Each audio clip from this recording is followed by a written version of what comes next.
हमारे पास कोई periodic table नहीं था। ग्रहों की दिशा तो उस समय भी जान ली गई थी, अणुओं का भी उस समय ज्ञान हो गया था। अल्बर्ट आइंस्टाइन और वेद व्यास जी में क्या कोरिलेशन बिठाते हैं? तो ये इनर लर्निंग जो है ये डेवलप कैसे होती है, और अगर आप बात करें कि कितनी ज़रूरी है स्टूडेंट्स के पर्सपेक्टिव। यहाँ एक क्वेश्चन और डालता हूँ मैं आप पे।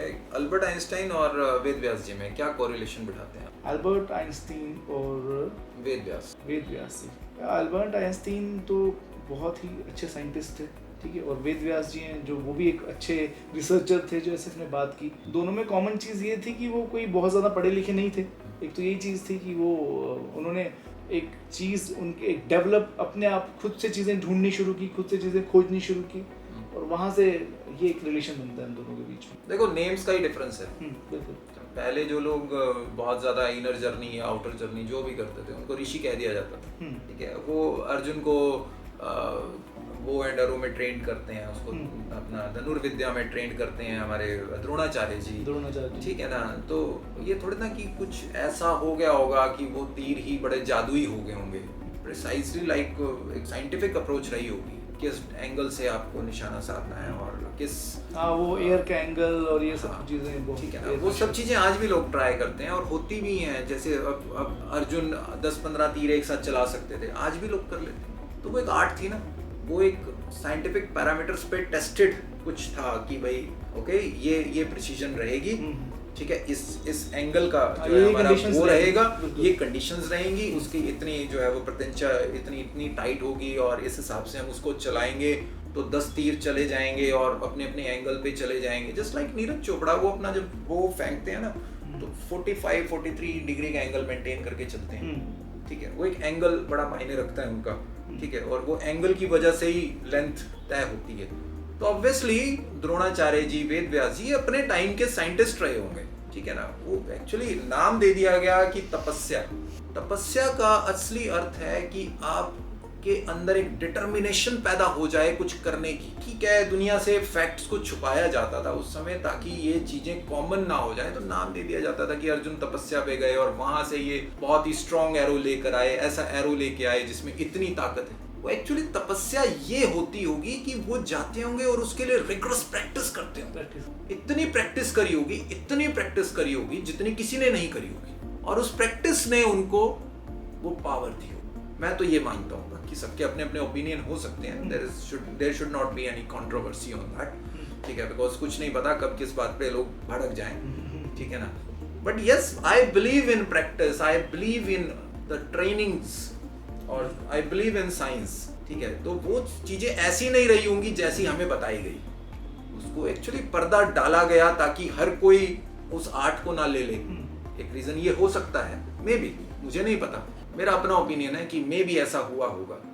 But yes, it was practice, ठीक है ना, जिसकी वजह से वो ऐसी शक्तियाँ उनके पास आई और ऐसे उन्होंने कुछ हथियार प्राप्त करे। वो केमिकल्स का ही कॉम्पोजिशन रहा होगा उस समय भी कि कोई तीर ऐसा हो जाता होगा कि भाई वो जाके कहीं ब्लास्ट हो जाए, उसने 10,000 की सेना मार दी या 5,000 की सेना मार दी। ऑब्वियसली सी बात है कि केमिकल्स आज एग्जिस्ट करते हैं, तब भी एग्जिस्ट करते थे, और तब भी लोग उनके साथ छेड़छाड़ करते रहते थे, खेलते रहते, देखते थे कि कौन सी चीज। हाँ, उतनी एक्यूरेसी नहीं थी हमारे पास कोई पीरियोडिक टेबल नहीं था उस समय, बट यस, चीजें ऑब्जर्व तो हो रही थी। ग्रहों की दिशा तो उस समय भी जान ली गई थी, अणुओं का भी उस समय ज्ञान हो गया था कि मॉलिक्यूल्स हैं, मॉलिक्यूल्स की वजह से अणुओं से सारा संसार बना है। इतना ज्ञान तो उस समय भी लोगों ने ले लिया था।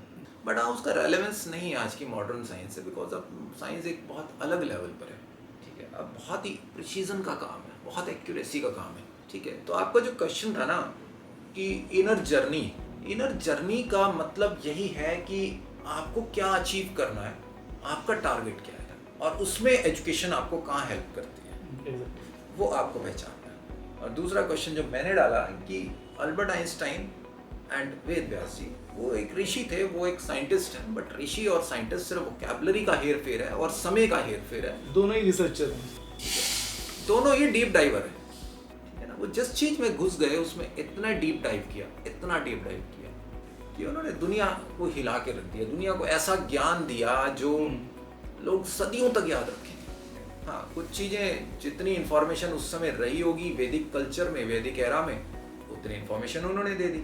अब वो 3000-4000 साल के बाद कुछ चीज़ें लगता है नहीं रेलेवेंट है आज की डेट में, उतने को हटा दो, ठीक है। उसी तरह से आइंस्टाइन की चीज़ें भी, अब कुछ चीज़ें आज गलत होना साबित हो रही है, कुछ चीज़ें अगले 100 साल में कुछ चीज़ें लगेगा नहीं वो तो गलत बोल गए, उसका मतलब ये नहीं होता कि पूरा आदमी गलत हो गया। कुछ चीजें रेलेवेंट रहेंगी, कुछ नहीं रहेंगी। हाँ, जो रिसोर्सेज थे, जो कंडीशन थी उस टाइम पे, एग्जैक्टली उन्होंने समय की नॉलेज के अनुसार जो भी उन्होंने उस समय का डाटा रहे होंगे, स्टैटिस्टिक्स जो रहा होगा उसके हिसाब से। नेचर भी बहुत तरीके से चेंज हो रही है, नेचर चेंज हो रही है, इवोल्यूशन हो रहा है। उस समय प्रूवन चीज है कि there were 6 kind of human beings, ठीक है ना, there were 6 kind of human being. ये तो प्रूवन चीज है ना, थियरी ऑफ इवोल्यूशन में हम पढ़ते हैं, हमें पता है, ठीक है। इस पे बहुत सारे आर्टिकल्स भी आ चुके हैं, और हमारे वो नोवेल युवा हरारी एक ऑथर हैं जिन्होंने a brief history of human kind लिखी, और उस पर बहुत डिटेल में उन्होंने बात करी कि there were 6 different kind of human being. तो वो हम पढ़ते हैं एक्चुअली अपने वैदिक कल्चर में भी। कोई गंधर्व था, कोई नाग जाति का था, कोई मानव था, कोई वानर था, कोई ठीक है ना, 6-7 तो हम भी पढ़ते हैं, ठीक है। वो उनके चेहरे अलग अलग थे, कोई दानव था, कोई मानव था, ठीक है। वो एक्चुअली थे तो सब ह्यूमन बीइंग ही। रावण था चाहे राम थे तो human being he, but yes उनको अपना जो कलर्स और जो उनके बिहेवियर और जो अदर एट्रीब्यूट्स रहे होंगे उसकी वजह से उनको डिफरेंट कैटेगरीज में रखा जाता होगा। सिमिलरली वानर रहे होंगे, ठीक है, वो सुग्रीव और ये सब लोग वानर हो, वाकई में ही ये ह्यूमन ब्रीड रही होगी जो थोड़ा सा उनके जैसे रिस्पॉन्ड करते होंगे। हम आज भी पढ़ते हैं कि चिंपैंजी हमारे एंसेस्टर हैं, और 6 डिफरेंट टाइप के थे, वो तो प्रूवन चीज हम पढ़ ही चुके हैं ऑलरेडी। तो रेलेवेंस कुछ तो है, ये चीज़ तो मेरे को बिल्कुल ही रेलेवेंट लगती है कि बात आती है हमारे वेदों में और हमारे उपन्यासों में और इन सब में बात आती है कि कोई गंधर्व, नाग, मानव, दानव, ठीक है, देवता और यक्ष, कुछ भी कह सकते हैं, वो कोई भी नेम हो सकता है उसका। वो डायरेक्टली रेलेवेंस मुझे नहीं पता था या नहीं था, बट हाँ कहीं ना कहीं कॉरिलेट कर सकते हैं। कुछ है कुछ नहीं।